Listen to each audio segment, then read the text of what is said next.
8:46 de la mañana, a las 7:46 en las Islas Canarias comienza nuestra tertulia. Luis Valcarce, ¿qué tal? Muy buenos días. Bueno, felicidades, que no he tenido ocasión de dártelas por el 10º aniversario de OK Diario. Estuvimos allí en esa fiesta maravillosa la semana pasada. Y bueno, la verdad que salió muy bien y te lo agradezco mucho, y también felicitarte a ti por tu premio, por tu Bueno, pues nada, felicidades compartidas, claro que sí, son buenas noticias. Maite, ¿qué tal? Buenos días. ¿Qué tal? Enhorabuena, muchas gracias. Muchas gracias, además compartida con Rafa Latorre, que sea el que tú también sigues y colaboras con él además. Así que ahí estábamos los dos. Excelentes profesionales. Ahí estábamos los dos y además nos reencontramos y nos dio muchísima felicidad encontrarnos de nuevo, porque coincidimos en su día hace muchos años en la cadena COPE, y fíjate quién nos lo iba a decir, haciendo alusión, seguís igual de jóvenes y de guapos, a su libro, que íbamos a recibir juntos la antena. Bueno, Vieito, muchas gracias, bienvenido. Buenos días, también os felicito a todos, y a Maite también, ya felicito a todos. Ya, pero también tú. Sí, claro que sí. Bueno, ¿y el debate para cuándo? ¿El debate para cuándo? Ese aniversario, a ver... Bueno, nosotros somos muy jóvenes, bueno, sí, pero... tenemos 3 años y medio. Tú ya sabes que aquí... Nos queda todavía tiempo, nos quedan 6 años y medio para cumplir el 10º aniversario. Bueno, pero el quinto también se puede... El quinto sí, igual. Sí, ¿no? El quinto es una cifra, claro que sí. Cuando llegue el quinto haremos algo. ¿Sabes por qué? No se me ocurre todavía qué, pero haremos algo. Bueno, tienes tiempo para pensarlo, porque 5 años de periodismo libre en estas circunstancias es como si fuesen 25, ¿no? Sí.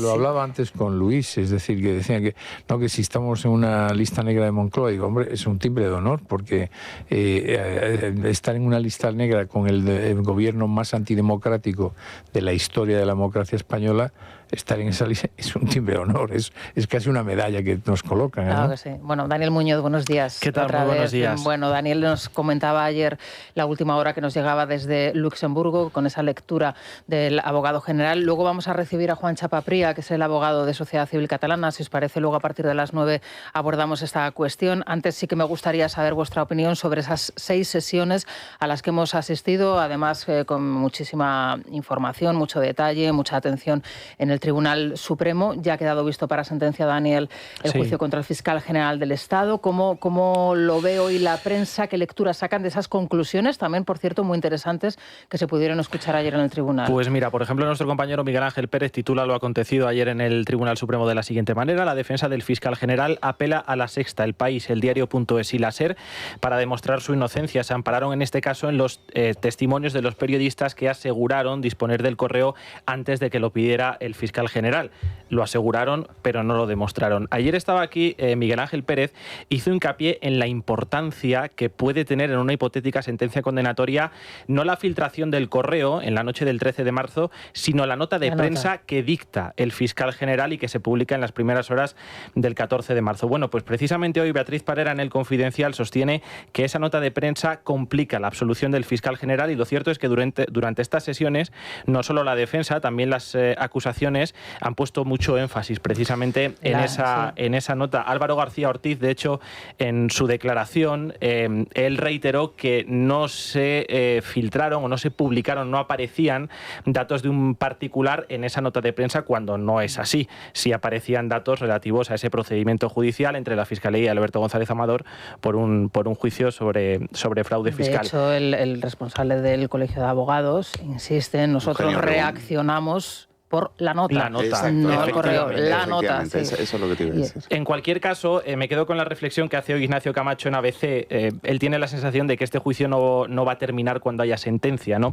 Y lo explica de la siguiente manera. Dice: el gobierno lanzará una formidable campaña propagandística si el gobierno emite un fallo de inocencia, y si es de culpabilidad ahondará en el argumento de la persecución togada bajo la inspiración de la derecha. Bueno, ¿cómo lo habéis visto vosotros estas 6 sesiones? ¿Qué conclusiones sacáis? ¿Qué esperáis? Bueno, yo me utilizaría la metáfora que en su día utilizó Conde Pumpido de las togas, del manchar las togas.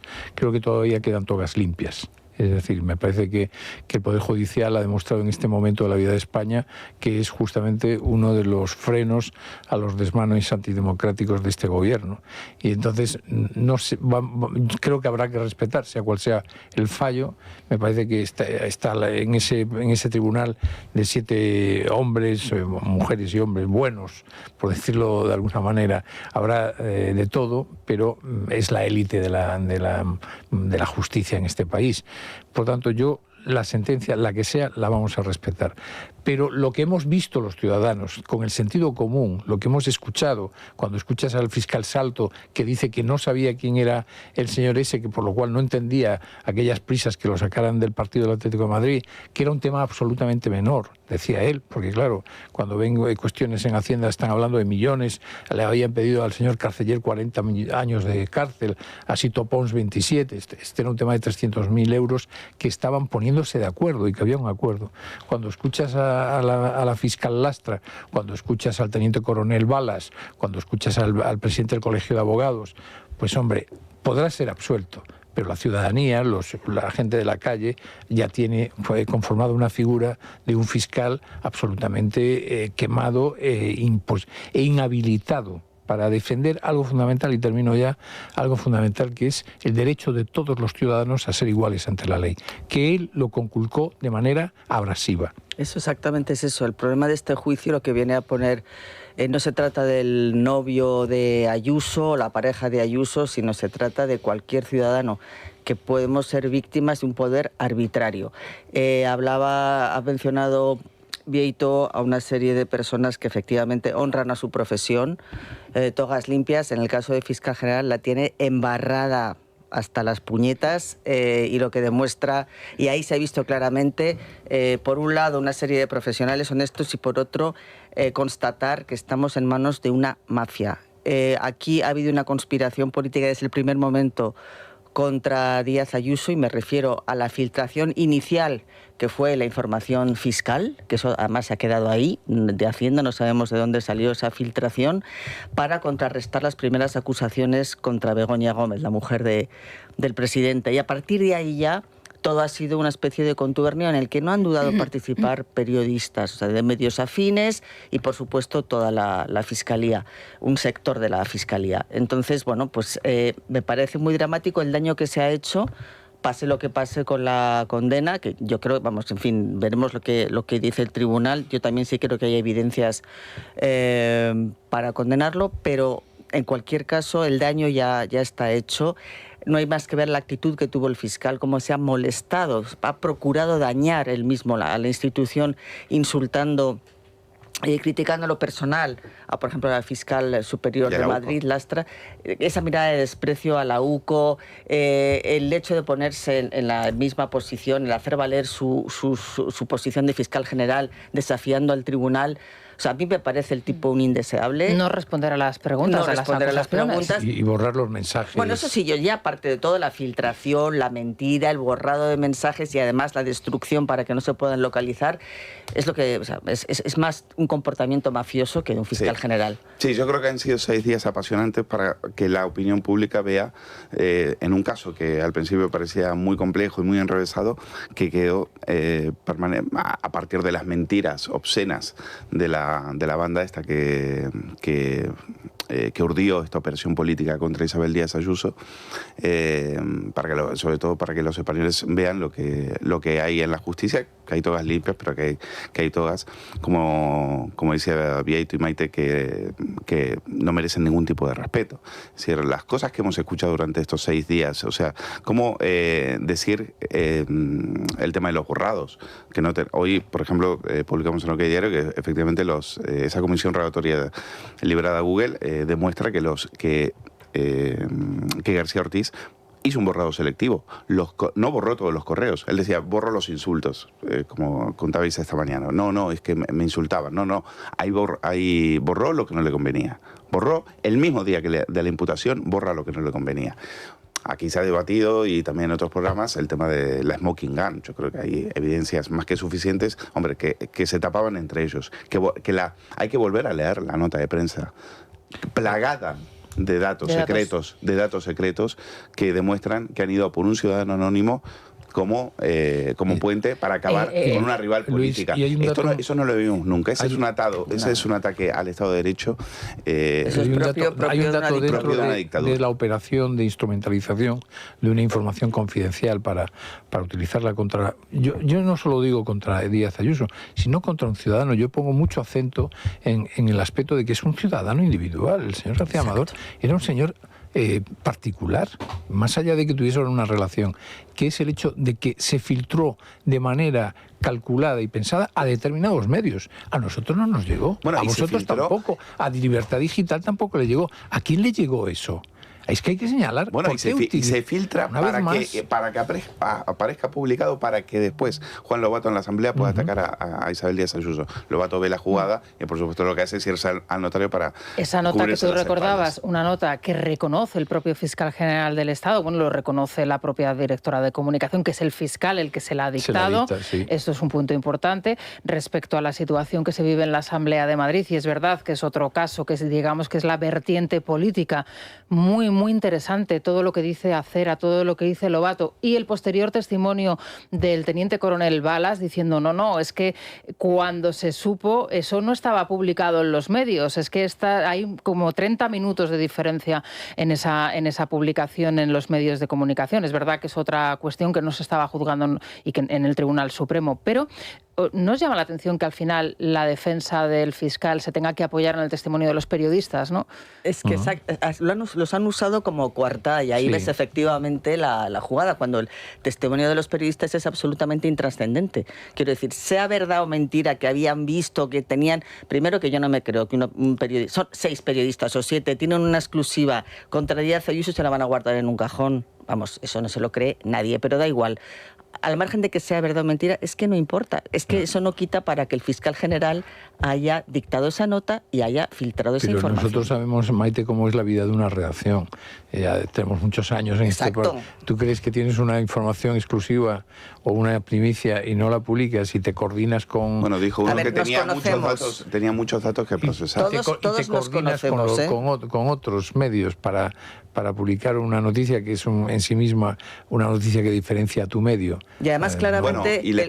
esa amnesia selectiva que han tenido tantos unos como otros, por ejemplo, el caso de Sánchez Acera, cuando dice que no recuerda al periodista que le ha pasado la información. Es que no recuerda. O sea, pero vamos a ver, ¿cómo que no recuerdas? Es una tomadura de pelo. ¿Cómo que no recuerdas al periodista que te lo ha pasado? Realmente tiene memoria para otras cosas. Después tiene memoria para los 80 años. Se ríen pasados de nosotros. Maite. No, es que justamente además el teniente coronel Balas dijo claramente... es muy complicado, no te vas a poner a analizar cada información, eso ya es para la opinión pública es un poco confuso, pero él mismo declaró cómo se demostró que los periodistas que decían haber tenido esa información, de hecho, los datos que iban sacando demostraba que no tenían toda la información. O sea, que ahora ahí efectivamente se han convertido en una coartada, que es lo que a mí ya es una de las cosas más desoladoras que está trayendo el sanchismo, ¿no? Este legado, porque... Tú puedes, en fin, tener una línea editorial próxima a un gobierno, pero ya ponerte a ser cómplice de delitos me parece gravísimo. Yo nunca, no sé, yo creo que salvo en dictaduras, es algo que no es. ¿Cuál creéis que va a ser la estrategia del gobierno en función de la sentencia? Lógicamente tardarán unas semanas en conocerse, pero ¿vosotros pensáis que el gobierno ya tiene, digamos, el gobierno va a tener muy difícil, si hay, yo creo que va a ser condenado. Creo que lo van a condenar, que lo van a inhabilitar, como a Garzón. Sí. Eso es mi apuesta. Pero como esto es una moneda al aire, porque es o absolución o condena, o sea que no hay más alternativas. Pero a mí me parece que al gobierno le quedan pocos argumentos en este momento, sobre todo, y un aspecto que yo creo que le estamos prestando no poca importancia, o poco tiempo de interés, pero que a mí me parece que es de todo el collage de corrupción que vive en este momento España con el PSOE como motor de todo ello, me parece lo más grave, que es las famosas cloacas que estaban dirigidas desde Ferraz, donde Leire Díaz estaba manejándose, entre otras razones, para tratar de coartar a Balas. Balas, ahora entiendes por qué decían, lo que más me interesa es Balas, traerme la cabeza de Balas. ¿Os acordáis? Balas es hombre clave en esta operación. Y evidentemente alguien coordinaba las cloacas, alguien marcaba los objetivos de las cloacas, y es qué casualidad que uno de los hombres claves que las cloacas querían ir a por él fuese el teniente coronel Balas. Bueno, y hay una conexión clara, ¿no? Lo contábamos ayer con esas grabaciones en donde se habla directamente de lo va a conocer tu jefe cuando estaba hablando con el fiscal en esas 3 horas que van a tener que escuchar, por cierto, del SETI. Y todo lo que no se sabe de los movimientos en la cúpula de la Guardia Civil que vienen ya desde hace año y medio, desde el relevo del DAO Pablo Salas en su momento y todos los propios relevos en la Dirección General. Ahí hay unos movimientos. Menos mal, como decía al principio, que hay togas limpias y hay uniformes verdes limpios que tampoco se embarran, a pesar de que la Guardia Civil tiene que andar por caminos muy tortuosos, tampoco se embarran con la corrupción. Y termino para decirte la pregunta que hacías. ¿Qué puede hacer el gobierno? Puede seguir con con esa eterna mentira y con 17 horas de adoctrinamiento desde Televisión Española, que eso un día tras otro surte su efecto.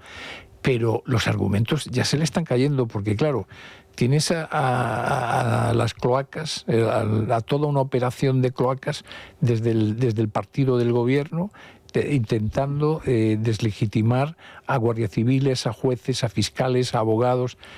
Va a ser muy complicado. Por Radio Nacional de España, Radio 3, como ayer, media hora de entrevista con el presidente del gobierno en un Pero era contexto... para hablar de Rosalía. No era para hablar de Rosalía. Era para hablar de Rosalía y era para decir que él va a continuar en Moncloa y que quiere seguir en Moncloa, dirigiéndose además a un público muy concreto, con un perfil muy concreto de nuevo español, de reagrupación familiar, de nuevo votante.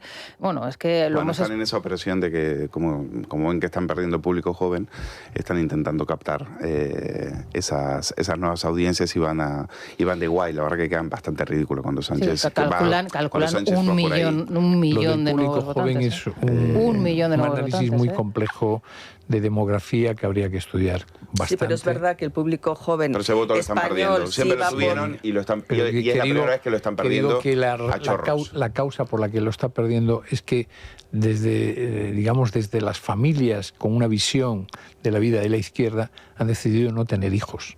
Y esto lo han decidido hace más de 30 años. Sí, Vieito, pero se está produciendo una reagrupación familiar de nuevos ciudadanos españoles con una procedencia marroquí, tunecina, es decir, con otro tipo de arraigo, con otro perfil. Bueno, a ver si ahora el presidente del gobierno le gusta la música de una hispano-marroquí que hace música electrónica que se llama Restinga de repente, cuando era un amante de Taylor Swift hace 2 años. O sea, está calculado.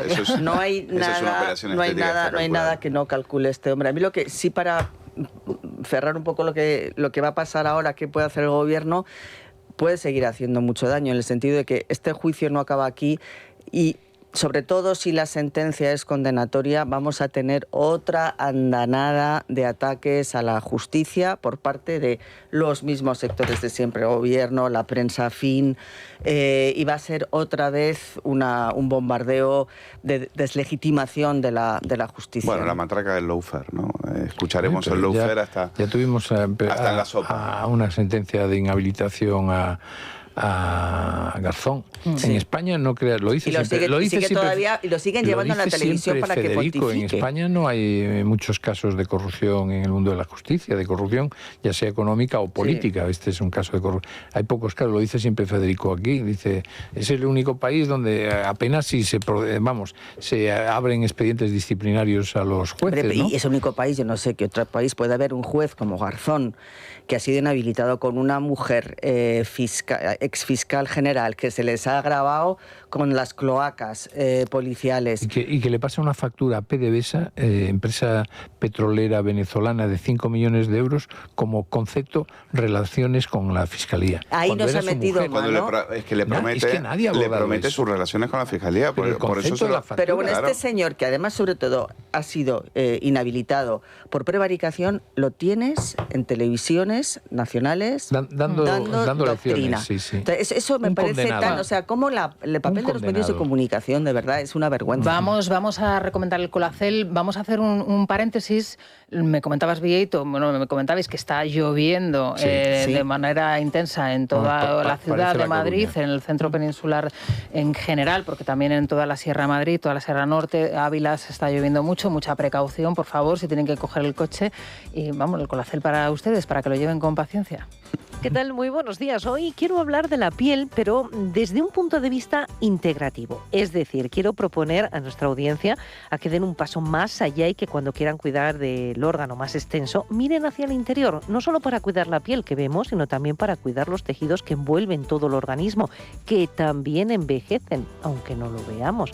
Para los dos, para la piel que vemos y las estructuras que están en nuestro interior, la mejor fórmula es Colágeno Antiox de Mundo Natural. Es el suplemento más potente del mercado y su secreto, que aquí conocemos bien, está en sus péptidos bioactivos de colágeno, antioxidantes como el resveratrol o el extracto de granada y la vitamina C, que ayuda a que seamos nosotros los que fabriquemos el colágeno que necesitamos para luchar contra esos radicales que provocan envejecimiento prematuro y descolgamiento.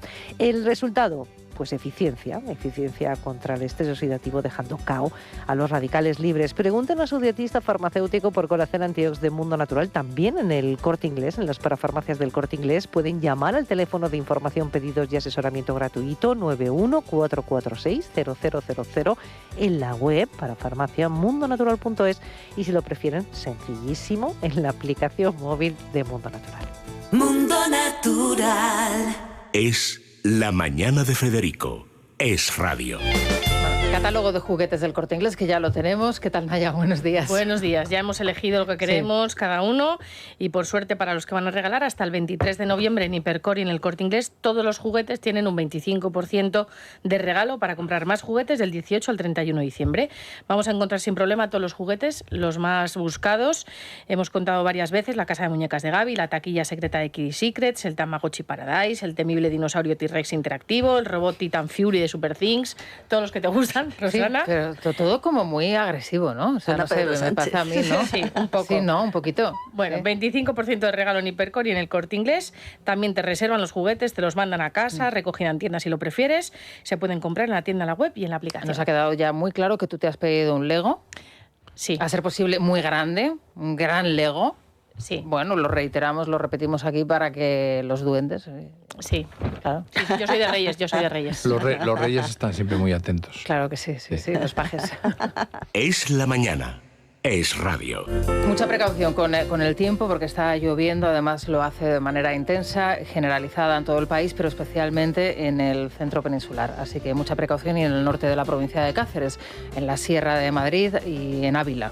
Mucha precaución con Claudia, que tienen alerta a 31 de las provincias españolas. Además, en Canarias se regresa a la normalidad. Saben que ayer fue un día complicado en el archipiélago, allí han desaparecido todos los avisos. Las temperaturas, ya saben lo que suele suceder, que cuando hay lluvias, las temperaturas son más agradables, más templadas, 9 grados en el centro, 17 de máxima en Madrid, la máxima nacional en Melilla y en Santa Cruz de Tenerife 25, la mínima, el pelotón del Pasmo, que esto, como digo yo, ni es pelotón ni es Pasmo, 7 grados, porque una mínima de 7 grados no es nada, Burgos, León, Soria y Teruel.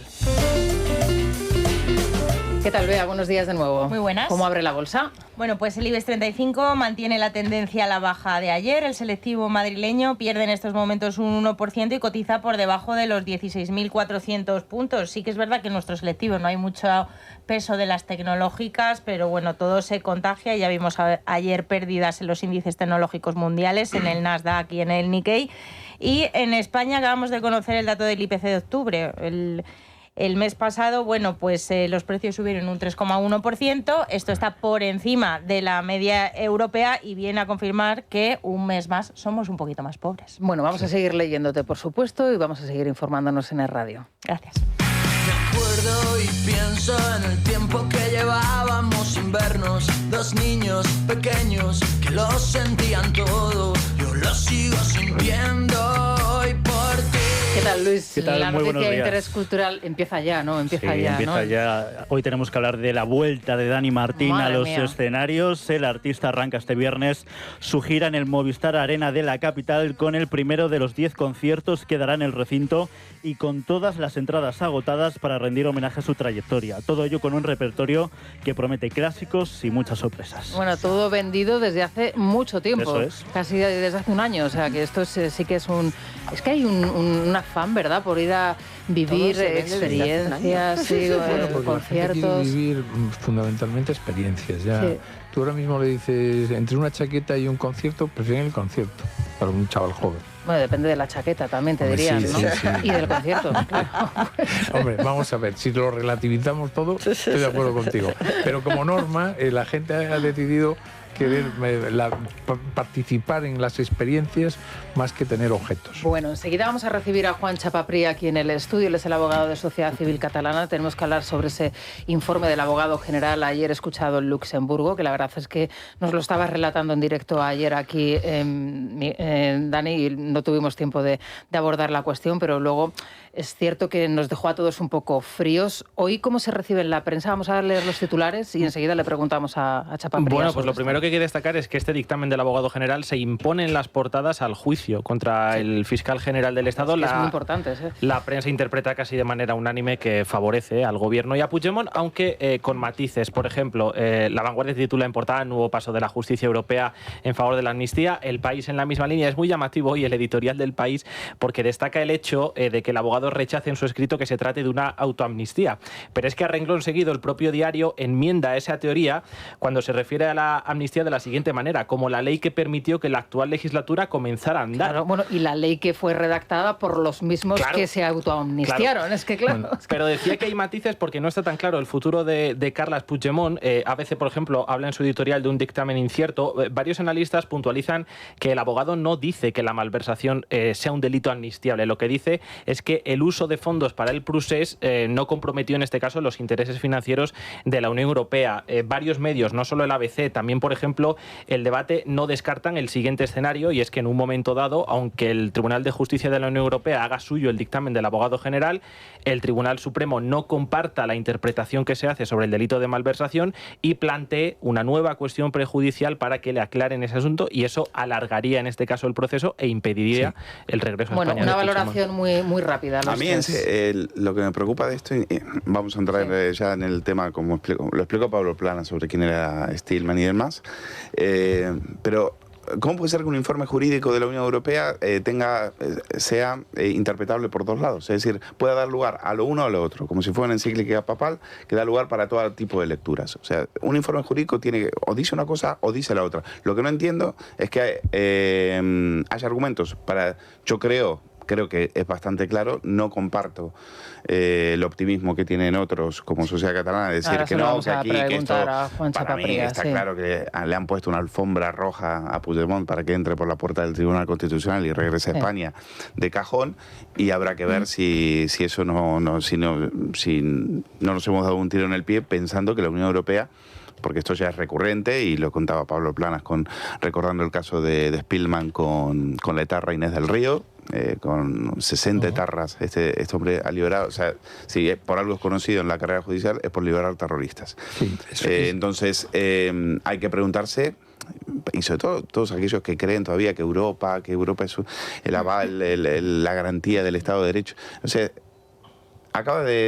Europa acaba de hacer un guiño a España diciendo que la violación, la ley de amnistía, que es el mayor ataque que ha tenido el Estado de Derecho en democracia en España, pues no es una autoamnistía y que no vulnera y que es compatible con el tema de la malversación, y que aquí no ha pasado absolutamente nada. Que mucha tranquilidad. Pues entonces, para todos aquellos que creen que Europa todavía puede ser un garante en ese sentido, pues habría que ya replantearse. Yo coincido en que el señor Dean Spillman tenía ya los antecedentes. Este es el de la ley Parot, y ya tenía unos antecedentes de no mucha simpatía a España. Pero bueno, si hemos aquí dicho que tenemos que respetar a las togas, podría decir, oye, es de Luxemburgo, con lo cual tampoco la tradición jurídica de Luxemburgo es como la de Andorra, vamos, no es especialmente ni muy comprometida con el bien común ni con el interés general europeo.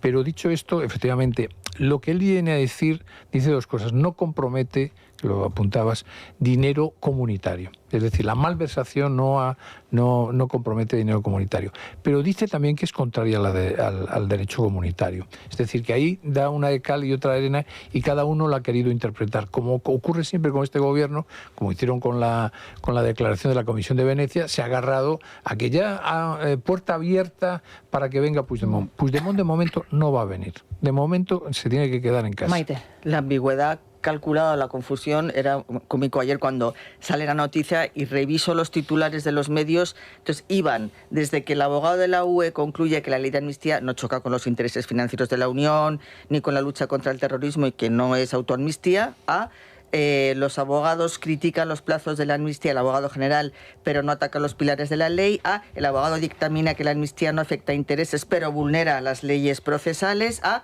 al final ya, después de 10 titulares, aparecía Pablo Planas, confuso dictamen del abogado del TJUE a favor de la amnistía. Entonces, bueno, sí, yo creo que efectivamente hay, y sí hay, yo creo, pronunciamientos, bueno, hay partes legales, evidentemente, en lo que se refiere a lo mejor a los fondos europeos y demás, pero luego es llamativo también los pronunciamientos políticos, ¿no? De decir que parece que... Además dice el término parece que ha posibilitado se ha hecho en términos de la reconciliación, lo de la propia autoamnistía, ahí está entrando en valoraciones políticas. Bueno, pues, y ahí sospecho que sí ha podido haber ciertos inputs que le han llegado, ¿no? al Si señor. os parece, vamos a hacer una pausa y vamos a recibir a Juan Chapapría. Él es el abogado de Sociedad Civil Catalana. Con él hablamos en el mes de julio sobre este tema. Desde luego la versión, la interpretación, el ánimo creo que era bien distinto en aquel momento. Así que vamos a recibirle en unos instantes en este estudio. 9:28 de la mañana, 8:28 en las Islas Canarias. Juan Chapapría, ¿qué tal? Muy buenos días. Muy buenos días. Un abogado de Sociedad Civil Catalana. Tuvimos una conversación en el mes de julio, recuerdo perfectamente. Y además, había mucho optimismo, había, la verdad es que un ánimo muy, digamos que constructivo de cara a lo que el abogado general podría leer, podría exponer. En principio se pensaba que iba a ser para finales del mes de septiembre, finalmente se retrasó un poco después, sobre todo del pronunciamiento que había tenido la comisión. Y ayer escuchábamos al abogado general, esa lectura del abogado general, de esas conclusiones, y la verdad es que he de decirte que, bueno, al principio fue como un jarro de agua fría, esperábamos quizá otro pronunciamiento, y luego vino la confusión, que es un poco lo que aquí han expuesto hoy los contertulios. ¿Cuáles son las principales conclusiones que se pueden extraer, Juan, de ese informe del abogado general? Bueno, las principales conclusiones, yo creo que una de ellas es las distintas interpretaciones. Es decir, a nivel jurídico en esta vida siempre todo está abierto a interpretación, y en el caso del informe del abogado general, pues más si cabe. ¿Por qué? Porque sí que es verdad que va dando, como se suele decir, una de cal y una de arena. Ayer, estando presente en esa audiencia pública en Luxemburgo, antes de que finalizase, ya nos iban llegando inputs de lo que iba sucediendo en España a nivel de prensa, de titulares.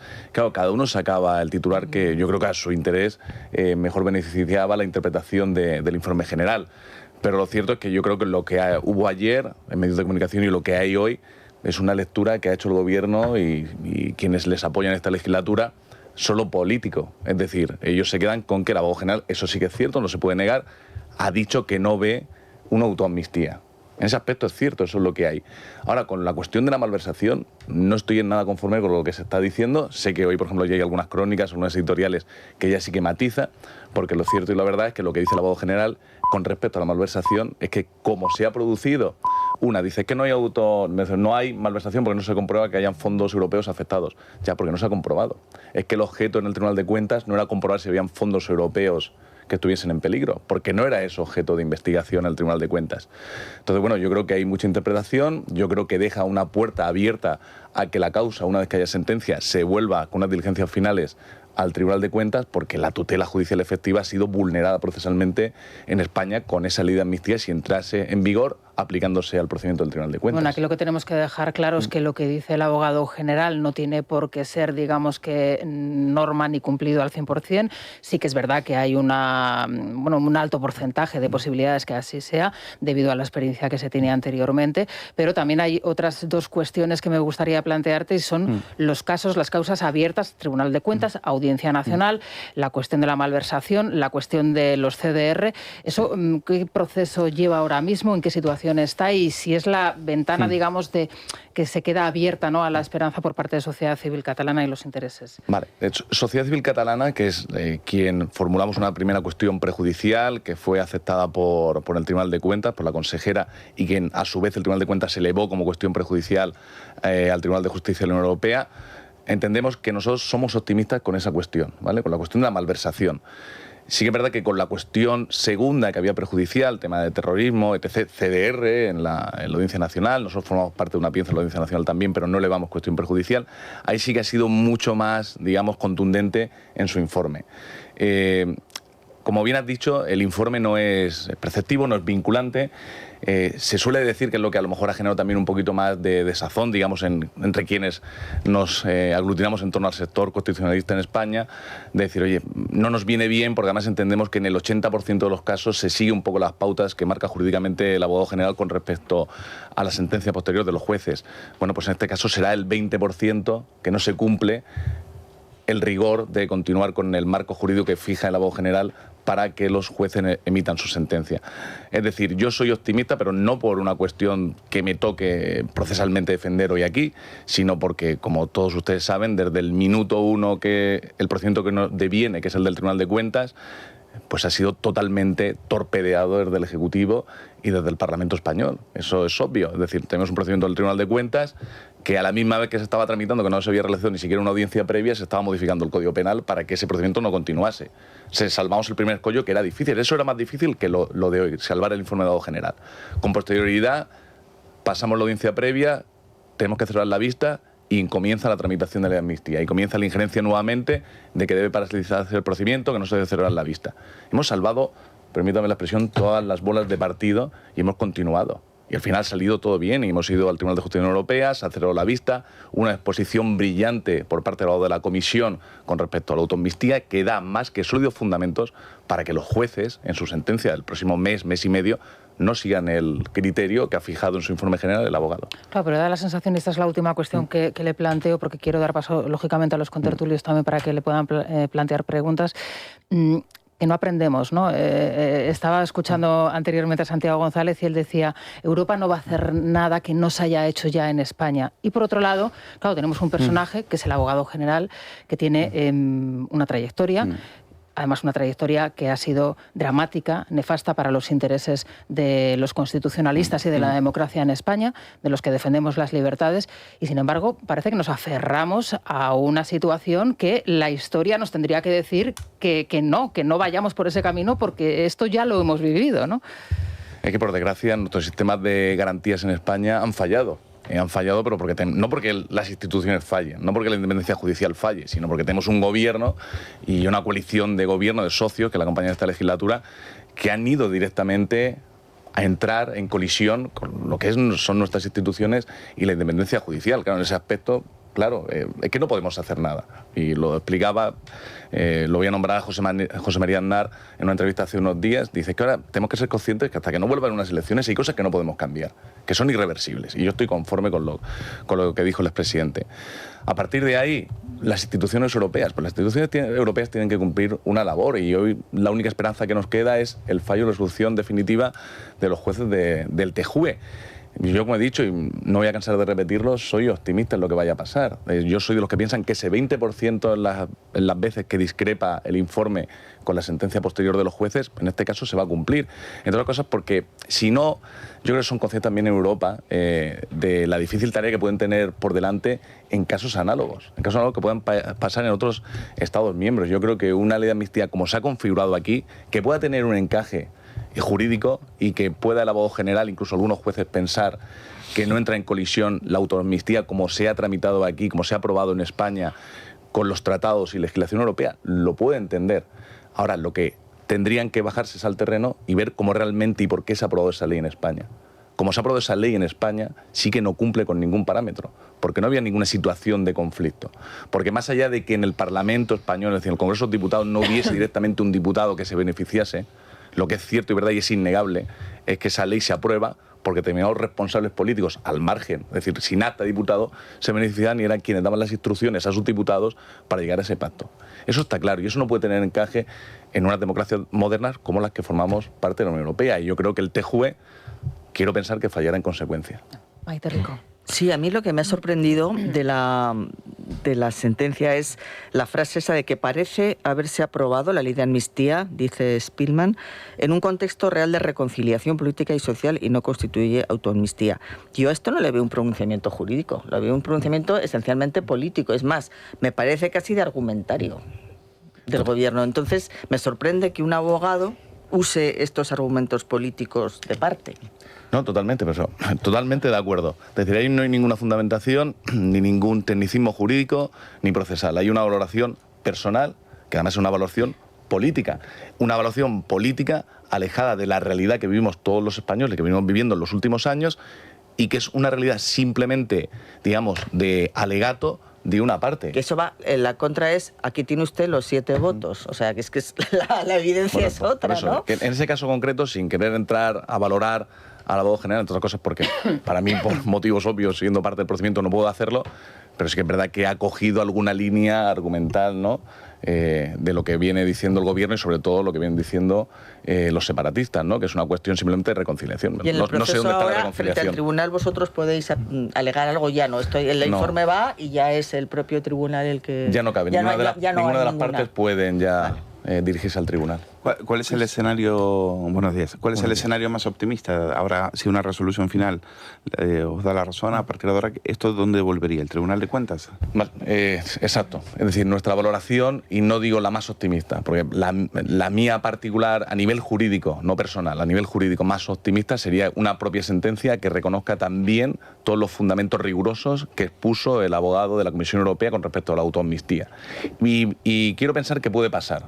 Ahora tenemos un informe general, que es el que estamos valorando por el abogado del Tribunal de Justicia de la Unión Europea, que es de lo que se basa hoy para emitir a los medios de comunicación una situación de éxito por parte del gobierno y de sus socios. Por eso están un poco exultantes, aunque cautelosos, porque saben que la cosa puede cambiar mucho con la sentencia.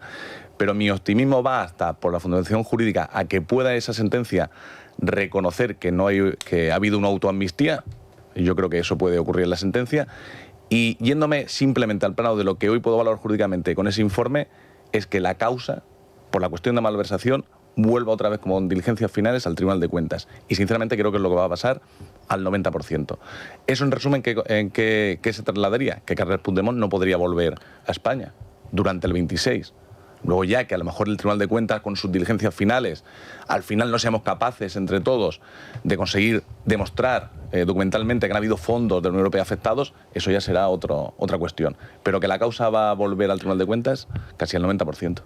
Sí, pero estamos dándole mucha importancia a la intervención de ayer, vamos al informe, al dictamen, pero ya hubo otro previo de la comisión, sí, que estaba en dirección absolutamente contraria, con lo cual a mí sí me queda la esperanza de que el TJUE no necesariamente, aparte de que no es vinculante lo del señor Spielman, de que el TJUE tenga en consideración las otras cuestiones.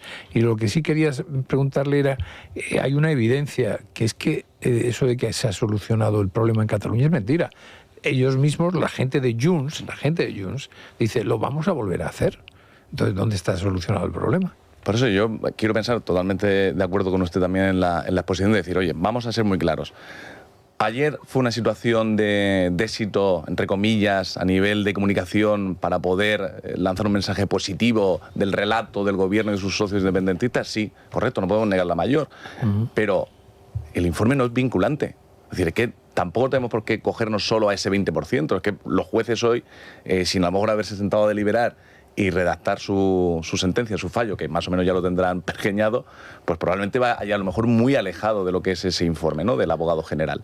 Y luego, pues oye, tenemos también que ser optimistas porque en Europa, evidentemente, esa ley se puede ver, evidentemente, como una autoamnistía, ¿no? Es decir, yo creo que se dan todos los parámetros para que así pueda ser reconocida, porque ya digo, es que el abogado de la Comisión Europea, que representa a todos los países miembros en el Parlamento, fue muy claro y muy contundente, que solo hay que coger uno de los fundamentos que dio para poder redactar la sentencia conforme a su intervención, para poder reconocer que ha habido una autoamnistía en España.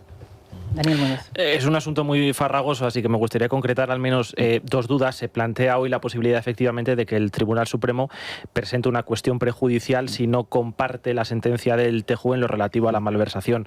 ¿Esa decisión paralizaría el regreso de Puigdemont de manera inmediata? Eso por un lado. Y luego, por otro lado, nos ponemos en el siguiente escenario. El Tribunal de Justicia de la Unión Europea hace suyo, digamos, el dictamen del abogado general y el Tribunal Constitucional se basa en esa sentencia para resolver resolver el recurso de amparo que presentó Puigdemont y en el que pide que el Supremo levante las medidas cautelares que pesan sobre él. ¿El Supremo debería ejecutar ese fallo del Tribunal Constitucional de manera inmediata? Yo creo que no, ¿eh?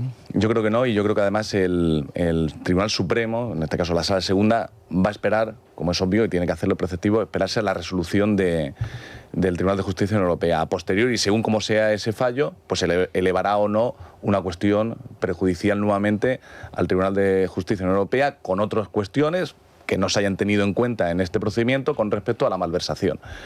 En cuyo caso, al final, estamos en la misma lectura de ayer. Ayer solo hay una lectura que es política, además, como muy bien ha dicho, con respecto a matizaciones que no son jurídicas, que son valoraciones con respecto a la autoamnistía y a un conflicto que en España ni ha sucedido, ni sucede, ni tiene visos. Solo precisamente por parte de aquellos que intentan que sí que haya una amnistía, que son precisamente aquellos que encima no reconocen lo que hicieron, que tiene que pedir perdón el Estado y que además dicen que volverían a hacerlo. Entonces, bueno, yo quiero decir que vuelvo a ser, y quiero ser optimista, creo que también el Tribunal Supremo, Sala Segunda, va a seguir dando, evidentemente, la batalla en esta cuestión de la malversación, pero la mayor es casi convencido de que la cuestión de la malversación volverá al Tribunal de Cuentas.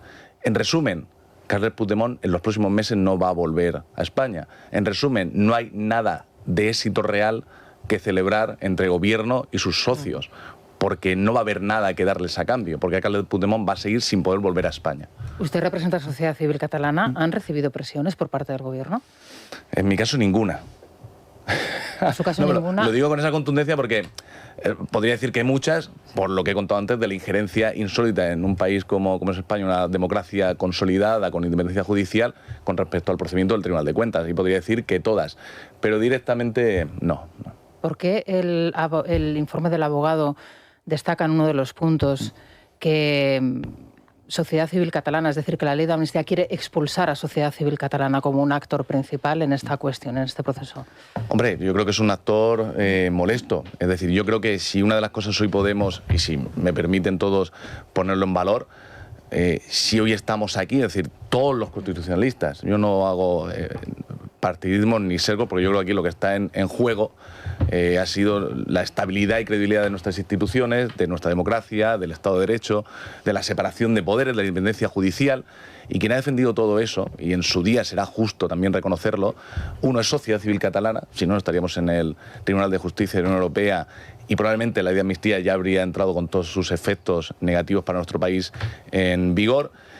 Y también, más allá de sociedad civil catalana, que es quien ha tenido la legitimidad activa por el Tribunal de Cuentas de continuar con este procedimiento y llevar la cuestión prejudicial al Tribunal de Justicia de la Unión Europea, la sociedad civil. La sociedad civil, más allá de cuestiones políticas, es la que hace que hoy nuestras instituciones puedan llegar a tener un amparo en Europa que tenga su repercusión y su eco en España, como si esperamos todos. ¿Le sorprendió a usted la rapidez del Gobierno a la hora de reaccionar, de hablar de un hito, de un hecho histórico, de una victoria histórica? Llegó a decir Bolaños, se lo digo porque todavía no estábamos dando aquí el contenido de la resolución, es más, todavía no se había conocido, ya habían pasado las 10 de la mañana y cuando yo acudí a la redacción, unos minutos después, ya estaba viendo a Óscar López reaccionar al respecto. Mi valoración solo puede ser jurídica. No puede ser política, pero claro, evidentemente vivo en España y vivo la realidad política, ¿no? Y además la sufro, ¿no? En algunos de los procedimientos porque es sufrirla realmente. El gobierno está en descomposición, eso es un dato objetivo, rodeado y cercado por casos de corrupción, que es la mayor muestra de cuando un país, antiguamente un imperio, entraba en decadencia. No podemos poner una fecha, pero en decadencia está y el fin lo conocemos cuál va a ser. Entiendo que lo de ayer fue un bálsamo para tener un relato político que contar, pero no jurídico. Entonces sí que entiendo que saliesen de manera presurosa a intentar cantar una victoria que les va a durar escaso mes y medio.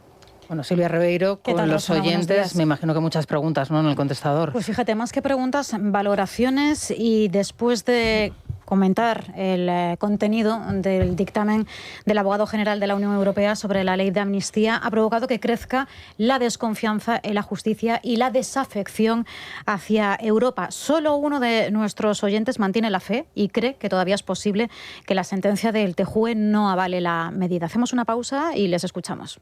Es la mañana. Es radio.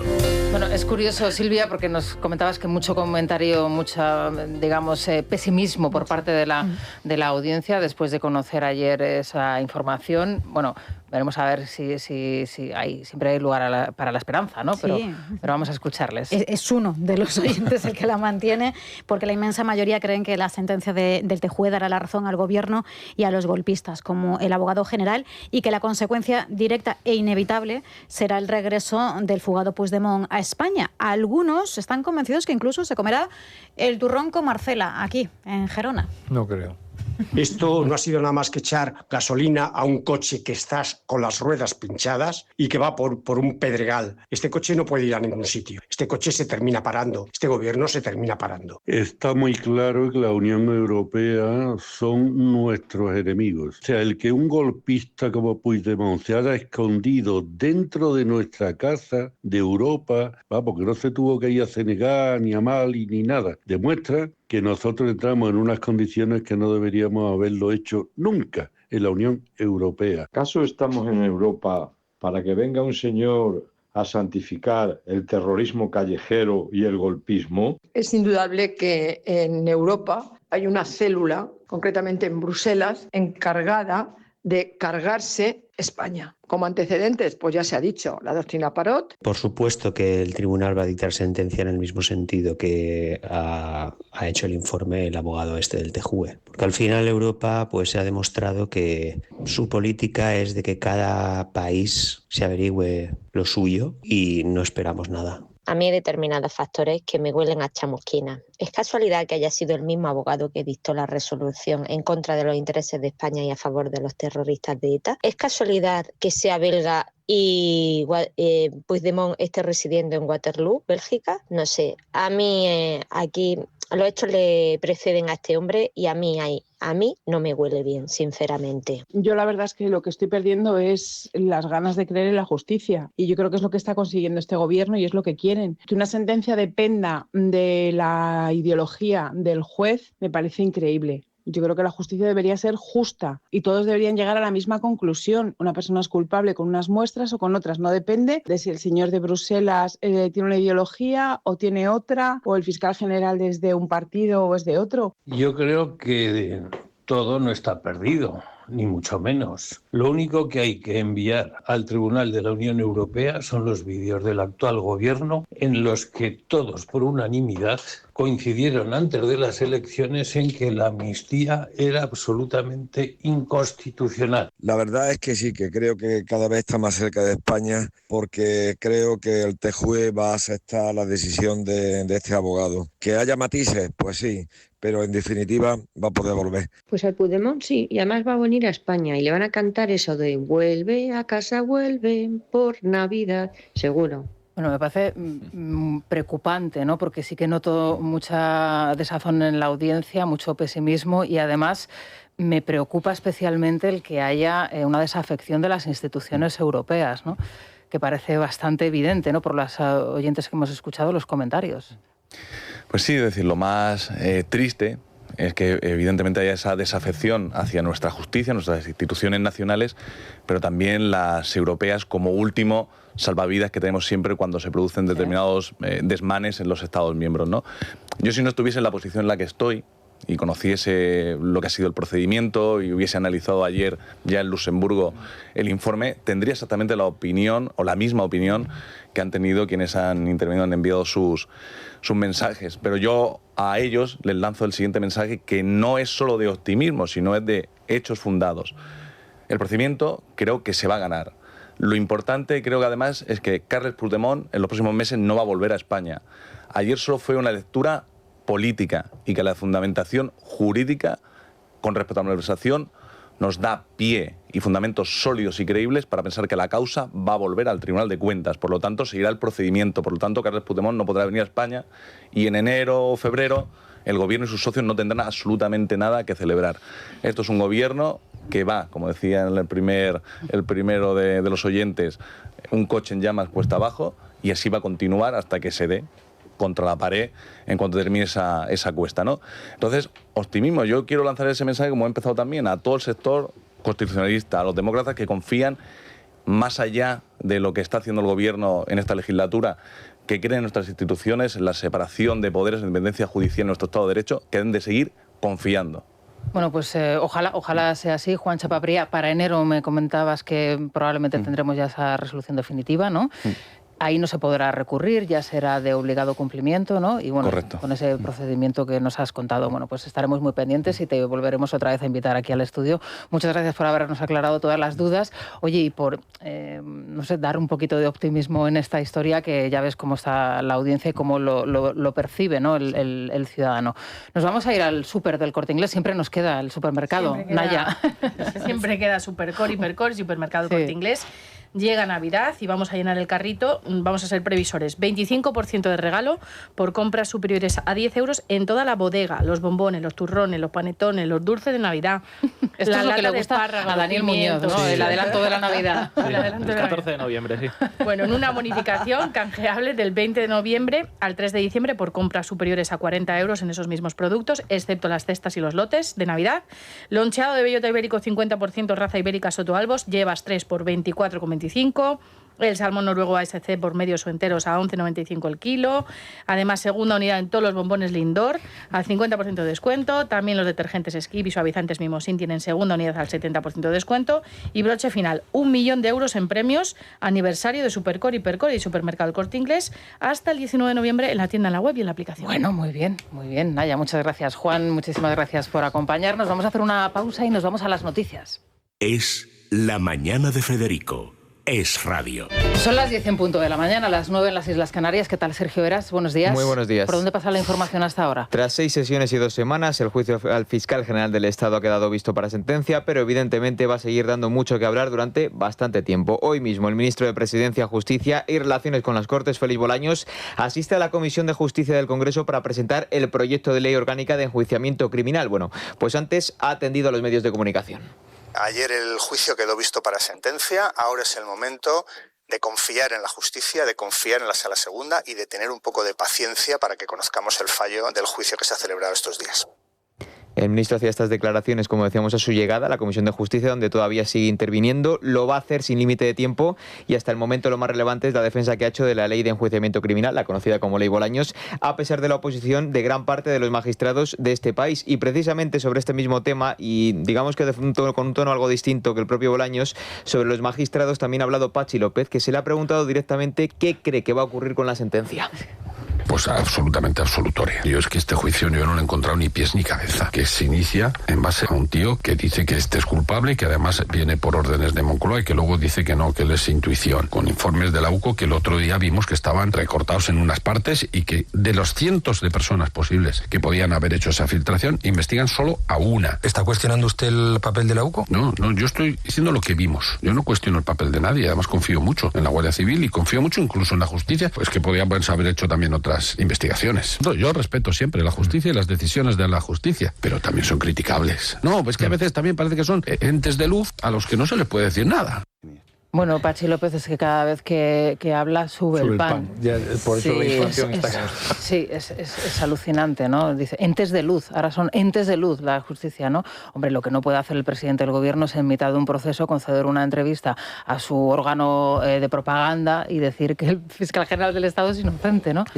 Y el problema es que poner un micrófono en la boca de estos tíos es que todavía se degrada más. O sea, ya como si no hubiera llegado la política al nivel de degradación máximo, bueno, pues todavía logran bajarlo más. Sí, se agradece que hablen sin filtros, ¿no? Porque como Óscar Puente y demás, ya directamente ni se antes cuidaban las formas, ahora ni eso, ¿no? Pero lo que pasa es que es y demuestra la catadura de esa gente. Que a base de eso se va cumpliendo lo que se llama la famosa ventana de Overton, que lo que parecía improbable, a base de repetirlo, decirlo tal, claro, esa es la que cosa. A 6-7 millones de españoles que les están dispuestos a votarles y que podían tener un ejercicio de conciencia crítica, de repente, oye, pues lo hizo un día, lo hizo otro día, lo hizo otro. Esto que dice Luis me parece muy interesante y la verdad es que es una reflexión que habría que profundizar y dar una vuelta. Ya no cuidan ni las formas. Es que incluso hasta el lenguaje es soez. Sí, la exposición. Eso también tiene que ver porque el nivel de personajes que rodean a Sánchez es un nivel de muy baja catadura, no solo moral, que por supuesto, sino de formación. Sí, pero tú puedes... Si tú vas a ver los currículos de todos ellos, pero ¿quién es Pilar Alegría? ¿Cómo puede ser Pilar Alegría ministra de Educación? Coincido contigo, pero puedes tratar de disimular, puedes prepararte un argumentario, un texto, leerlo, reproducirlo, cuidar las formas. pero ¿qué es esto de pero que bueno, este tío... Óscar Puente, como está desde que llegó al ministerio, tuiteando insultos y bloqueando gente. Sí, pues pero es que eso fíjate, no se ven en ningún en lado. relación a lo que se ve, yo creo que el sanchismo, una de las marcas de la casa es el cuerpo a cuerpo, el macarrismo, el insulto, el ir a por todas. Y parece que compiten entre ellos a ver...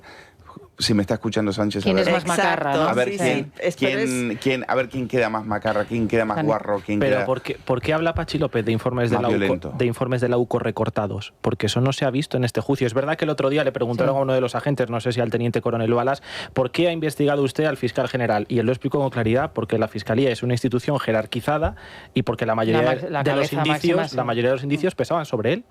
Pero yo ahí sí culpo a la propia profesión, insisto. O sea, no es normal tampoco que estemos todo el día poniendo el micrófono al primero que pasa, aunque sea Pachi López, para preguntarle de lo primero del día y lo reproduce y además no hay repregunta. Exacto. Y se cuela.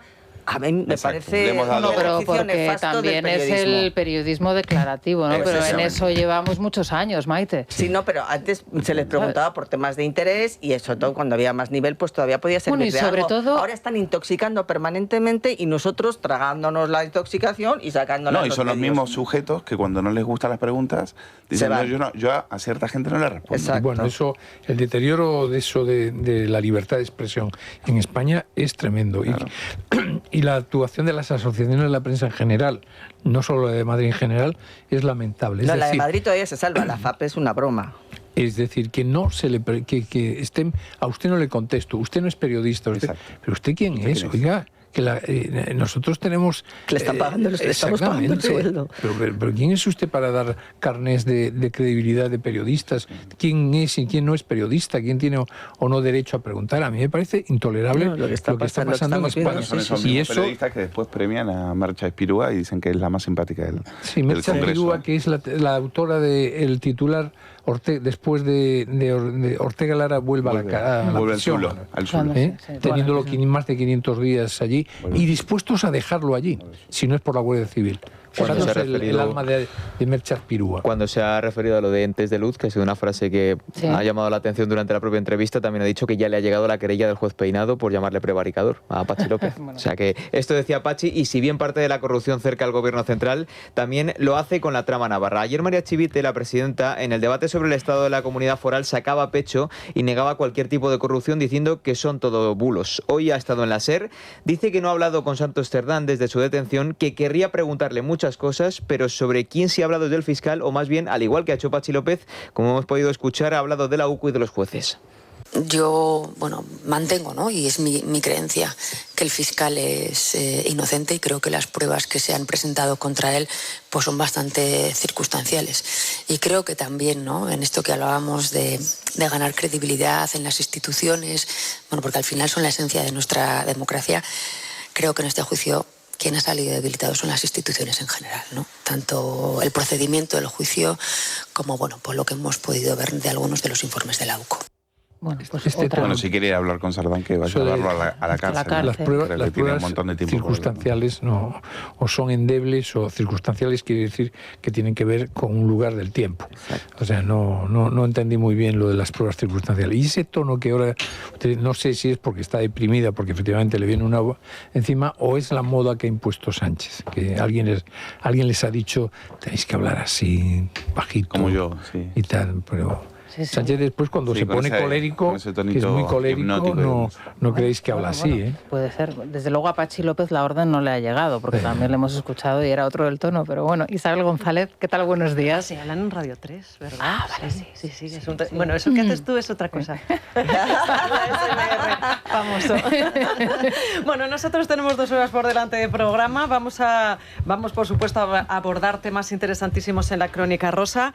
Hay coletazos a la sentencia de Genoveva Casanova, de lecturas, Grupo RBA, que gana Genoveva Casanova, pero gana de aquella manera. Lo podemos decir además con la boquita muy pequeña, porque ayer estuvimos resumiéndola, repasándola, y todavía hay que leer titulares sobre la reacción de ella. Dicen que está muy contenta, que va a recurrir, pero que está satisfecha con el resultado. Me da la sensación de que no se lo han explicado demasiado bien sus abogados. Eso por un lado. Tenemos que hablar de Kiko Rivera. Esta noche se sienta en De Viernes, esta vez sí, en vivo y en directo porque lo anterior era grabado, era una grabación en su casa, duró 10 horas, fue allí Santi Acosta, el presentador, y es verdad que le preguntó por todo, pero hoy tiene todavía más tela que cortar. Ejemplo, su hermano Cayetano, el domingo se producía ese suceso de La Palmera, ya lo hemos bautizado como, ya tenemos dos sucesos. ¿Cómo lo llamáis? Sí. Por un lado está el McDonald's y por otro lado está La Palmera. A ello vamos a sumar el cinturón de seguridad, y es que le han pillado conduciendo sin cinturón de seguridad. Cayetano, por favor. Este chico se está echando a perder.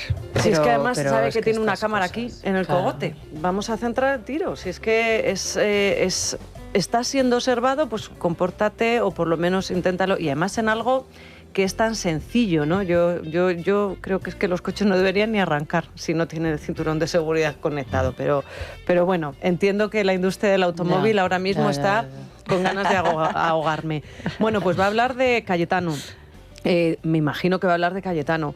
Tiene que hablar de su hermana, que en el momento en el que ponga su nombre sobre la mesa va a subir su cotización, va a empezar a cotizar de nuevo al alza, porque hay que decir que Isapi en este instante está un poquito infravalorada, quizá de forma merecida, ahí ya no lo sé. Y luego tenemos que hablar de los Telva de la moda. Ayer estuvimos en los premios Telva de la moda. Estaba, por ejemplo, allí Candela Márquez. Candela es la novia de Alejandro Sanz, y es verdad que él estaba a muchos kilómetros de distancia. La ocasión lo merecía, era el gran homenaje de los Grammy Latinos a Rafael. Subieron al escenario pues todos los importantes españoles, los cantantes, las aitanas, etcétera, y le dieron pues lo que realmente merece. Y luego tengo a Paloma Barrientos. Estaba Bunbury, ¿no? También, ¿no? Estaba Bunbury, que además es el primero, el que abre el fuego.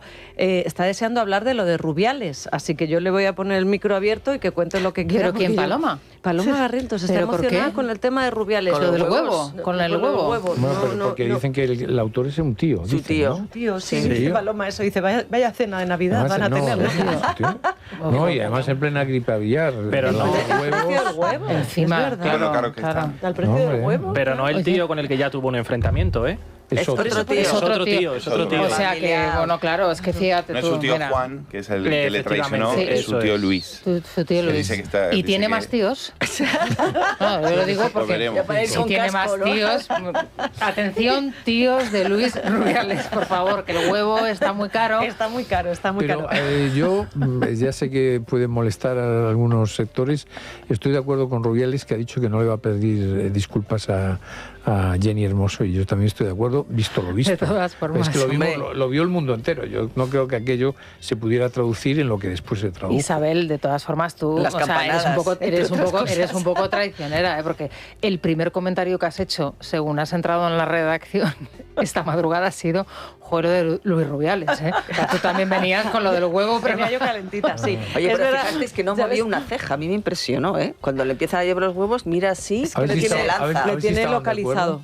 Le tiene localizado. Él se da, pero bueno, es que te cuenta, cae un huevazo y pones una cara... Nada. Pero y va por él. Si no le paran, la noticia hubiera sido otra. Es que hablando de peleas, lo de Andy Lucas, que sigue ahí calentito. Fíjate que hemos hablado... ¿El que no tiene nariz cuál es? Lucas. Hemos hablado con el compositor de Marioneta. Sabéis que Marioneta es la canción que acaba de lanzar Andy, y que ayer durante unos minutos, no te rías, Daniel Muñoz, durante unos minutos consiguió superar a Rosalía. Ah, sí, es verdad. A Berghain. Sí. Marioneta. Marioneta. ¿Y qué dice la letra?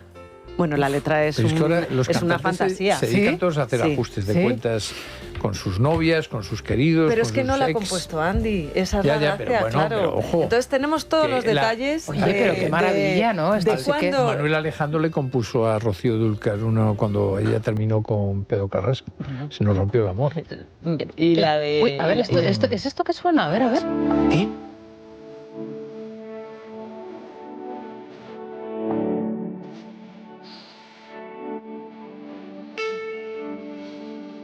Muy bonita, ¿no? Pues dice, de verdad, pero vamos, o sea, jurado que no está compuesta para Lucas, que no es un ajuste de cuentas, que este tema se lo encarga Andy en julio. Ahí ya tenemos la primera noticia, es decir, ya por aquel entonces estaba Andy pensando en partir peras y decir, se ha acabado esta colaboración que mantenemos desde hace 2 décadas, ya no aguanto más, pero no es, como digo, la persona en la que piensa este hombre, Raúl Cabrera, a la hora de componerlo. Y ya os avanzo que hay 2 canciones más que tampoco van compuestas con Lucas en la mira, en el punto de mira, y que veremos a Andy en una actitud muy diferente a la que estamos acostumbrados en el Carnaval de Cádiz. Ahí lo dejo. Bueno, Isa, de verdad, pero es que el Carnaval de Cádiz no sé si vamos a llegar, que es que todavía queda. En fin, se van a quedar con Isabel González. Muchísimas gracias, Maite Rico, muchas gracias, Luis Valcarce, Vieito, muchísimas gracias. Daniel Muñoz, Sergio Eras, el lunes. Es que nos lo pasamos tan bien que queremos trabajar hasta el fin de semana, el lunes a las 6 en punto. Hasta el lunes. Es La Mañana de Federico. Es Radio.